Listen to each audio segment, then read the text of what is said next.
Hey everybody, welcome to Pop Culture Philosophers. I'm Rockin Robbie Billups, and it's time for the weekly pop culture wrap-up.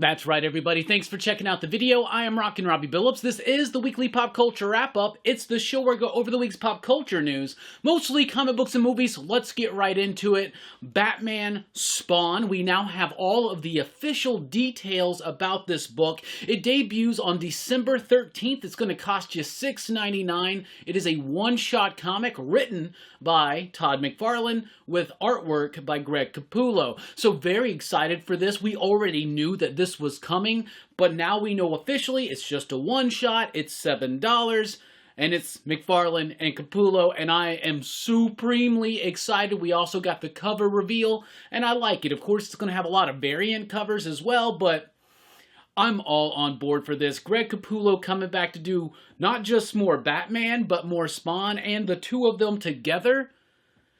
Come on, y'all. This is going to be so freaking awesome. Also, on December 20th, we have Catwoman, One Bad Day. That's going to be written by G. Willow Wilson, who is the co-creator of Kamala Khan Miss Marvel. She's also writing Poison Ivy right now and doing a pretty decent job of it. And Jamie McKelvey is going to be the artist on this. Jamie McKelvey, who you might know from Young Avengers, who you might know from The Wicked and The Divine. I think that this is a great team to put together to do this Catwoman One Bad Day story. You know, I didn't really like the first one, which was Riddler, and I think we got the Two-Face one next or something. I didn't really like the Riddler one that much, but I am still excited to check these out individually because they're all from different creators focusing on different characters. Anyway, we got that in December. Sandman Universe, Dead Boy Detective starts on December 27th. It's going to be 6 issues, written by Pornsak Petchio, who was the writer of Infidel. I love that book. Just recently wrote an issue of Silver Coin that I wasn't quite digging on, but still, I really loved Infidel. Nemit Malavia is the artist on that. The Dead Boy Detective spin out of course, the Sandman book. They're in book 4, Season of Mists. If they do a season 2 of Sandman on Netflix, which, I mean, it would be really dumb of Netflix not to do a season 2, they will probably be introduced, so this makes sense to go ahead and get something new set up. They also did have a miniseries previously by Ed Brubaker, if I remember correctly. That was a while ago. Tales from Earth 6, a celebration of Stan Lee. It's going to be a $10 one-shot comic debuting on December 27th from DC, of course. This is the Just Imagine Stan Lee creating the DC Universe. There was a series of one-shots. They basically paired up Stan Lee with a very popular and awesome artist like Jim Lee or Adam Hughes or John Byrne or something like that. And basically, what if Batman was created by Stan Lee and Joe Kubert, and it's a completely different kind of a vibe. It's a different thing, and it exists in the DC multiverse as Earth 6, so to celebrate what would be Stan Lee's 100th birthday, they're returning with this giant-size one-shot, and it's got work from tons of people, like Mark Waid, I'm forgetting some of the other names, Kevin McGuire. There's a lot of people that were involved artistically in the original Just Imagines are involved, and a lot of new people are involved as well. So that's a cool little thing to kind of go back to. It's actually making me want to go dig out my Just Imagine issues and give them a reread, a revisit, maybe for like a bit or something, I don't know. For Marvel in December, we have Timeless. That's right, a new Timeless one-shot. This time written by Jed McKay. Did he write the last one? Maybe he did, actually. With artwork by Salvador LaRocca, Greg Land, Patch Zurcher. This is going to be Kang-centric, kind of setting up the next year for Marvel. It seems like, at least while we're in this phase of the MCU where Kang is the approaching villain, and they're dealing with time and the quantum realm and stuff, maybe during this duration of time, we're going to have one of these timeless one-shots at the end of each year, kind of setting up Marvel's next year, so we'll see what happens there. Dark Web officially releases in December as a one-shot, $4.99 one-shot, written by Zeb Wells, with artwork by Adam Kubert. Now, this is the kickoff to a big Spider-Man-centric event that is involving Ben Reilly, it involves the Goblin Queen, so it involves the X-Men. It's going to have plenty of tie-ins, so it's not just this one-shot, because it's going to spill over into the pages of Amazing Spider-Man. It's going to spill over into Venom. It's going to create a new miniseries, Mary Jane and Black Cat, for 5 issues, which just seems like the next Black Cat series. Instead of just having an ongoing Black Cat run, they have to keep breaking it up into these miniseries, but as long as we get that work, that's cool. There's going to be a Dark Web X-Men miniseries. There's going to be a Gold Goblin series that's kind of a part of this. And there's also going to be a 2-issue Miss Marvel series that's attached to this, because why not? Then we got Invincible Iron Man relaunching in December with a new #1 written by Jerry Duggan with artwork by Juan Fergieri. I like some of Duggan's work. I don't like some of it, so I'm excited to see what's going to happen. I think this character's in need of a fresh voice, of a new direction, and something. But when I read the solicitation, it's like, hey, Tony Stark's lost all of his fortune. Tony Stark is out on his own. And I'm like, man, this is every Iron Man launch starts. Like, they're like, Iron Man's lost everything. How does he... We've already covered this many times before. Just give us some good, solid Iron Man stories, because... to me, it's been several years since we've had a really good Iron Man book. So maybe this could be it. You never know. Miles Morales' Spider-Man also relaunches with a new #1 in December from Marvel, written by Cody Ziegler with artwork by Federico Vincentini. I fell out of reading Miles. I was really digging it. I thought Ahmed was doing a good, decent, solid run, but it just started kind of losing me. Then he switched his costume. I didn't really like it, but based on all the covers for this new one, he's back in the old school Miles costume, which in my opinion is the best Spider-Man costume. Cody Ziegler did the Spider-Punk series. I only read like the first issue or 2 of that, so I didn't really quite get into that one, but I'm excited for a fresh vision and perspective on Miles, because I feel like it was wearing me thin. I don't know how it solidified towards this end of this run. But I'm excited to have a chance to jump back in. From Image Comics, we have All Against All. I am so excited. This is probably, outside of Batman Spawn, the announcement for December that I am the most excited about. It's an Image Comic 5-issue series. It will be written by Alex Paknadel with artwork by Casper Wingard and lettering by Hassan Otsman El Hau. 3 of my favorite creators uniting to do an awesome science fiction book. The concept sounds absolutely wild to me. Years and years and years, we're talking hundreds, thousands of years in the future, humanity's wiped out, Earth is done, but there's this traveling, roaming species of aliens that don't have their own bodies. And what they do is they go to these planets and they harvest the organic matter of the animals on that planet to make these like biomech suits for them to go and carry war out across the universe or something.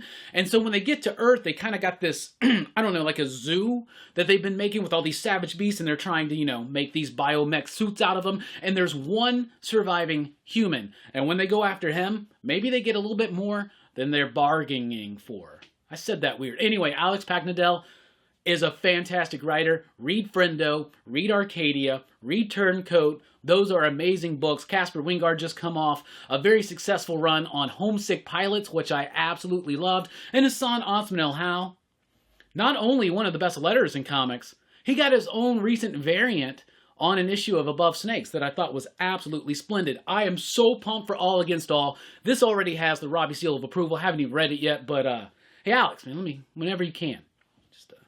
That my way. Art Brute is a new book coming from Image in December, written by W. Maxwell Prince with artwork by Martin Morazzo. That is the team behind the very awesome Ice Cream Man. But it's actually not a new book. This is a reprint of the Electric Sublime. I think it was originally at IDW or something like that. I remember reading it. I don't know if I finished it, and I don't remember anything about it. But now with the success of Ice Cream Man, it makes sense to repackage it under a new name with really cool covers, and I'm excited to revisit this maybe classic. Then we have Hexware, which is a new 6-issue series from Image in December, written by Tim Seeley with artwork by Zulema Lavina. This is described as about a world in which people are losing connection with themselves and with others, and they're turning to like neo-spiritualism, and maybe there's like a fusion of spirituality and witchcraft with technology or something like that. So it seems like an interesting place to play in, especially for Tim Seeley, so I'll definitely check that out. Radiant Pink will be a 5-issue series by Megan Carmina, and Melissa Flores and Emma Kubert. This, of course, is part of the Radiant Black world where Kyle Higgins is kind of doing his, I don't know, more, maybe you could call it sophisticated grown-up version of the Power Rangers, something like that. I dropped out of it, but I know a lot of people are into it, and they're expanding this world even further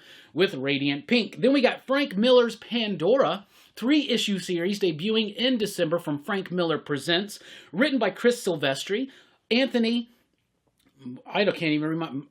Moronaville, I think, and Emma Kubert, who's doing the art on Radiant Pink, is also doing the art here. I think she did Ink Blot, if I remember, as a book I think I remember her being on. This is from a concept by Frank Miller. It's about a woman. She feels lonely. The world doesn't reflect what she thinks it should be. She finds this, I don't know, like magical formula or something, piece of technology, magic, something like that, where she can change her reality to the way that it fits her, right? Well, the way she wants. So she's not lonely. She has friends. She's got companionship. She's got things are going well, but her reality shifting is starting to go and change all of reality, and it's leading to the end of the world or something. So it's a cool enough concept. I'm excited to check it out. I'm excited to check out all of these Frank Miller Presents books because hearing Dan DiDio talk about it recently on The Experience, about the care they're putting into the coloring, color theory, the right paper, the right texture on that paper, I'm rather excited. Then we got Gru, Gods Against Gru, a 4-issue series by, of course, Sergio Aragonés, Mark Evanier, Stan Sakai on the lettering. I am really into this book, Gru, and I really wish that we had complete collections of all the Gru stuff. Like, we need it, because outside of hunting them all down, it's hard to piece this thing together and just be able to read it. However, this is a follow-up, a sequel, if you will, a completion of a trilogy, which is Fray of the Gods and Play of the Gods. So definitely check those ones out first. But if you've never read Gru, I would highly encourage you to check it out. It's humorous, it's fun, and it's one of the best working cartoonists in comics ever, still doing his thing, and it's pretty awesome. Quested is a new book from Whatnot Publishing. It's described as Hellboy meets Zelda, so I really like Whatnot's plan right now. All of these announcements of these books that they've been doing, they're not going to necessarily appeal just to a very small sliver of superhero comic book readers and collectors. It seems like these are designed to have possible crossover appeal into other industries, into other fandoms, so I think that's a cool idea. Written by Michael Calero and Thomas Parson with artwork by Kit Wallace. I'm excited to see what these Whatnot books are going to be like. We did get that ash can, and I haven't had a chance to flip through it yet. Red Sonja, Hell Sonja is going to be a new book from Dynamite in December, written by Jordan Clark, with artwork by Miriana Puglia. This one is Hell Sonja, which is an alternate reality version of Sonja. This all spins out like Sonjaversal and stuff. This is her teaming up with Red Sonja proper. So if you've been following Sonjaversal, if you read the Hell Sonja book and you liked it, this is definitely the next step in that narrative, and you definitely want to get in there. I checked out the Chucky Season 2 trailer. It debuts October 5th. I loved Season 1 of Chucky. I was a bit nervous about what we were going to do for Season 2, but seeing our 3 main characters be sent to like this Catholic, like religious school or something, Chucky's still out there terrorizing. They're teasing all these new characters and familiar takes on other characters, and would you believe they gave Devon Sawa yet another role to play? Why not? Don Mancini's still involved. I am pumped for this book. Chucky was one of my favorite, my pumped for this show. Chucky was one of my favorite shows last year, so I'm really excited for it to come back. Speaking of shows, they're greenlighting a Blade Runner 2099 show on Amazon. So I guess they haven't spent enough money with Rings of Power, which I did really like episode 3. Haven't watched the 4th one. I guess that's available now. But I'm already falling behind on Cobra Kai and House of the Dragon. Anyway, Chucky's about to start. Anyway, Blade Runner 2099. They better watch out that Marvel doesn't come after them. I don't know if they got the whole year of 2099 copyrighted or trademarked, but maybe they do. Do we need it? Maybe. Do we want it? Maybe. Me? I don't know. Wait and see. I didn't really like Blade Runner 2049, and the original Blade Runner is one of my favorite movies of all time, so we'll have to see. I did watch the trailer for Dahmer, Monster, the Jeffrey Dahmer story, which releases on Netflix next week, like September 21st. Evan Peters is playing Jeffrey Dahmer. This trailer, first of all, I was not expecting much out of it. Right? Now, some Emmy Award winners, like the people behind it, but I'm not familiar with them. But what a ridiculous title for a series. Dahmer, Monster, the Jeffrey Dahmer story. What's the subtitle? Is the subtitle Monster, like Dahmer Monster? Or is the subtitle the Jeffrey Dahmer story? Because it's like 3 titles. It makes no sense. It's a title with a subtitle that has a subtitle. That seems so stupid. So I almost didn't even watch this trailer, but I like Evan Peters. I wanted to check it out, and man, that trailer looks awesome. Looks deep, looks scary, looks psychological. It's scary because, man, your neighbor could be cutting up people, eating people, making you eat people. Man, and it's based on real stuff. And I remember I was a kid when the Jeffrey Dahmer stuff was happening, and it was just blowing my mind. I was like, man, there was a part of me that was like, I don't know, man. There was a part of me that's like, this is like the movies I watch. But, man, that's really messed up. And that frickin' show looks awesome. So I'm definitely excited to check that out. So that's what we got for you this week. What's coming up here in PCP land? Well, we got the continuation of Horror Fest 2022 tonight on Dylan's Horror Show. Join us as we talk about Alice, Sweet Alice from 1976. Rockin Robbie Live back at its regular time at 7 p.m. Central Time on Sunday night. And then Monday night, we continue the thrills over at Horror Fest on PCP Movie Night when we talk about 1980s The Changeling. Got a lot of great horror movies to be talking about the next couple months. And we got some great content coming up. And some decent comics and dark web. Anyway, thank you all so much for checking out the video. Let me know what you think about any of this news or anything else in the comments down below. I've been Rockin Robbie Billups. Please be sure to like, share, and subscribe. And if you want to help support the channel financially, you can do so at patreon.com/PCP. Thank you so much. I've been Rockin Robbie Billups. Thanks for rocking with us. Station, pop, pop, boom!